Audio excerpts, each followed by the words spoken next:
Hello guys, আমি poppy পপির ক্যানভাসে তোমাদের সকলকে স্বাগত জানাই। আশা করছি সকলে খুব ভালো আছে, তোমাদের পপিও খুব ভালো আছে। আবারও একটা নতুন দিন নতুন ভিডিওতে তোমাদের সকলকে স্বাগত জানাই। সিম্পল ঘরোয়া রান্নার যেটা আমি করে থাকি একদম সাধারণভাবে। তো চলো মূল পর্বে যাওয়া যাক। এটা হচ্ছে প্যাকেটের ধোকা, বাজার থেকে কিনে নিয়ে আসা। আর এই ধোকাটা আমি আজকে রান্না করব। নিরামিষের দিনে সম্পূর্ণভাবে একদম ঘরোয়া রান্না, যার মধ্যে কোনো সাজানো গোছানো কিছু নেই। একদম প্যাকেট কিনে নিয়ে এসেছি, আর এই প্যাকেটটাকে এখন কেটে ভিজিয়ে রাখবো।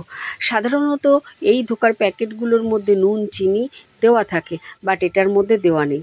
এই প্যাকেটের গায়ে কিন্তু এর পরিমাণ কতটা কি জল দেবে না দেবে, সবটা কিভাবে কি করবে পুরোটাই লেখা থাকে। তো তোমাদের কোনো অসুবিধা হবে না, তোমরা প্যাকেটটা দেখে করতে পারবে। নিরামিষের দিনে একটু চিন্তার ব্যাপার থাকে, কি রান্না করব। তবে হ্যাঁ, বাজার থেকে এরকম একটা ধোকার প্যাকেট কিনে নিয়ে এসে ইনস্ট্যান্ট রান্না করলে পারে, নিজেরও খাটনি কম আর টেস্টিও ভীষণ। ঠিক এই প্যাকেটটার গায়েই সব কিছু লেখা থাকে কিভাবে কি করবে।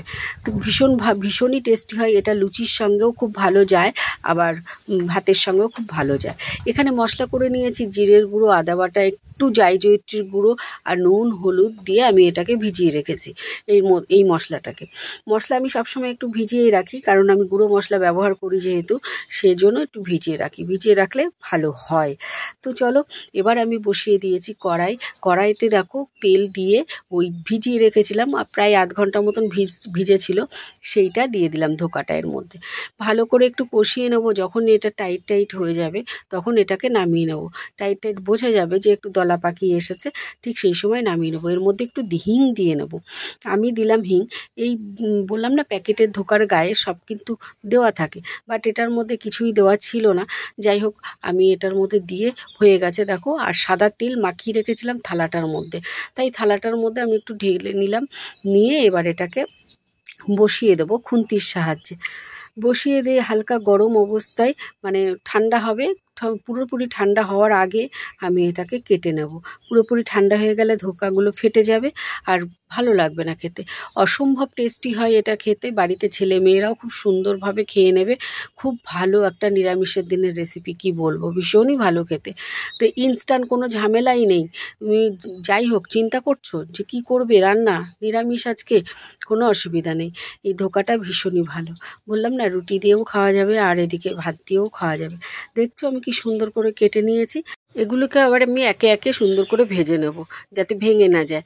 যাই হোক, আমার একদম ঘরোয়া রান্না, সিম্পল সাধারণ। ওই যে বলি না, সবসময় বলে থাকি যে আমার অত সাজানো গোছানো কিছু নেই, একদম ঘরোয়া রান্না। তো চলো কড়াইয়ে এবারে বসিয়ে দিই। কড়াইয়ে দেখো তেল দিয়ে নিয়েছি। তেল দিয়ে নিয়ে এবার এগুলোকে ভাজবো। আর কিছু বলার নেই, জাস্ট তোমরা দেখতে থাকো।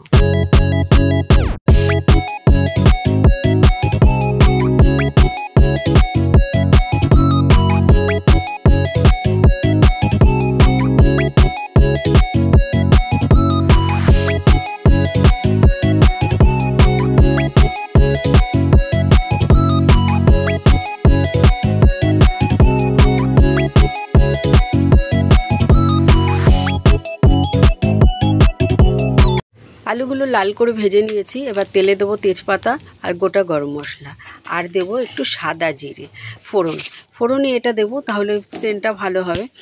আমি যেইভাবে করে থাকি আমি সেইভাবেই তোমাদেরকে শেয়ার করছি। আমি কিন্তু সত্যি কথাই আমি ঘরোয়া রান্না একদম যেভাবে করি সেইভাবে শেয়ার করছি। তেলটা একটু বেশি হিট হয়ে গেছিলো, টমেটো দিয়ে দিলাম চিনি। একদম টমেটো আর চিনি আমি ঠিক এই সময়টাতেই দিই, তাহলে কালারটা ভালো আসে। এবার ওই মশলাটা করে রেখেছিলাম, সেই মশলাটা দিয়ে কষিয়ে নেবো। কিছুক্ষণ কষানোর পরে ওই যে আলুগুলো ভেজে রেখেছিলাম, আলুটা এর মধ্যে দিয়ে দেবো। দিয়ে এবার হচ্ছে খুব ভালো করে কষাবো। খুব ভালো করে না কষালে কিন্তু টেস্টটা আসবে না।